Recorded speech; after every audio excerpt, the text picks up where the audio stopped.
다음 소식입니다.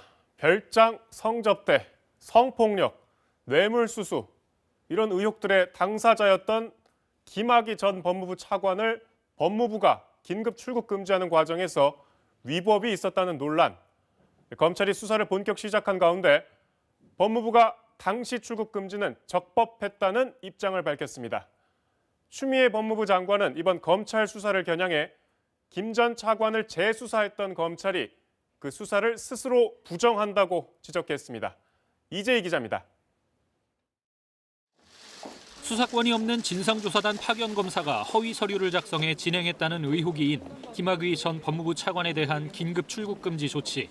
위법 논란이 계속되자 법무부가 오늘 당시 출국 금지는 적법했고 절차 논란은 부차적이라는 입장을 밝혔습니다.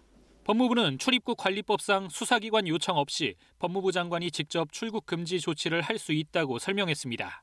그러면서 당시 김 전 차관이 출석 요구에 불응하고 도피 우려가 제기됐던 만큼 논란이 불거진 대검 진상조사단의 요청 없이도 장관이 직권으로 김 전 차관의 출국을 막았을 것이라고 밝혔습니다. 또 당시 김 전 차관의 비행기 탑승 직전 출국 시도를 파악했던 만큼 긴급 출국 금지가 불가피했다고 설명했습니다. 법무부 입장 발표 직후 추미애 법무부 장관도 검찰 수사를 강력 비판하는 글을 SNS에 올렸습니다. 국민의힘 고발로 안양지청에서 수사 중임에도 대검이 사건을 재배당해 대규모 수사단을 구성했다며 검찰의 과거 사위 활동과 그에 따른 재수사를 스스로 부정한다고 주장했습니다. 출금 요청 서류 허위 작성 의혹에 대해선 당시 검찰 수뇌부가 오히려 출금을 연장 요청하면서 관련 수사를 진행했다고 지적했습니다.